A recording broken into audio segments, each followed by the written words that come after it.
Does God want you to prosper? Yes. But in the current culture, such truths bring about a fair amount of nervous twitching that comes from confusion and a blurring of the truth and error. Some are taught to feel guilt over their lack of faith. You're poor, they say, because you don't believe. Others are taught to feel guilt over their honestly earned wealth. It's wrong for you to have the wealth, they say, when others have nothing. Money can and does lead to all kinds of sin, but the two are not synonymous. There is an important distinction to be made between money and our sinful appetites. Evil lies in the heart, always in the heart, and we are not to fall into the superstitious trap of believing in the magic of things. Evil does not lie in things. Being the sinners that we are not only good at sinning, we are also good at disguising our sin. There are at least two ways you can love money in a way that is sinful and sinful in disguise. One is the Judas way.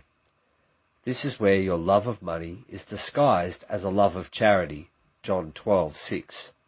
The other is where your love of money is disguised as a love of hard work, Proverbs 23:4. And yes, lazy people love money too. Proverbs 21. The craving of the slacker kills him because his hands refuse to work. All day long he covets more, but the righteous give without restraint. Rich or poor, prosperity and wealth are not the demons. Envy and greed are, and the poor are just as capable of envy as the rich. God's desire is that you prosper, that you be rich in good works, materially content, and that the work of your hands, done in faith, be worthy of a blessing. These promises were foreshadowed in Abraham, fulfilled in Jesus, and are for all those who follow Jesus. God does this, we are told, in order to establish and confirm his covenant. Deuteronomy 8:18. You shall remember the Lord your God, for it is he who gives you the power to get wealth, that he may confirm his covenant that he swore to your fathers, as it is this day. How does God prosper his people and bring about their increase? First, prosperity is tied to faithfulness. God prospers us by blessing the work of obedient hands.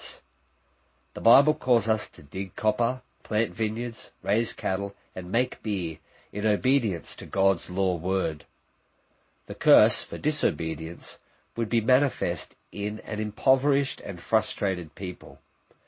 The blessings of an obedient people would be increased prosperity and contentment. And because God's interest is the increase of his glory and establishing his covenant for the joy of all nations, that obedience to his word would also lead to a wonderful witness. Secondly, prosperity is a gift of God tied to Sabbath blessings. In Leviticus, those Sabbath blessings are extended to the extraordinary productivity of the land. The Sabbath requires rest in the Lord because he redeemed us, and it's God who gives the power to get wealth. Sabbath rest is the confident rest of heirs who know that their inheritance in the Lord is secure. The faithful know that prosperity never rests in the hands of man and what man is able to accomplish, but what God can accomplish. And so, as a reflection of Sabbath rest, we find God blessing his people even while we sleep.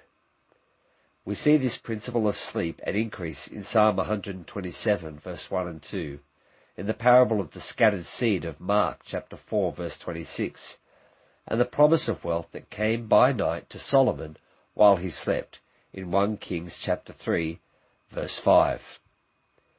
Here we learn that in God the end result is greater than the amount of work and faithfulness invested by man. This is the message of grace offered to us in the gospel.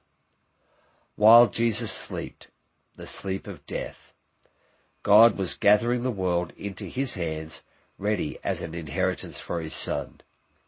There, death, That which was considered a curse becomes a preparation for ultimate blessing and prosperity for Jesus and all who are with him. And because we were also dead during the whole thing, we are never so arrogant as to say, "My power and my might and the might of my hand have gotten me this wealth." Whatever blessings we may receive in this age are given to confirm his promise to us in the gospel. And that promise is that it's in the sleep of death that we pass from death to life with Christ at the resurrection and awaken to find that the world has become our inheritance.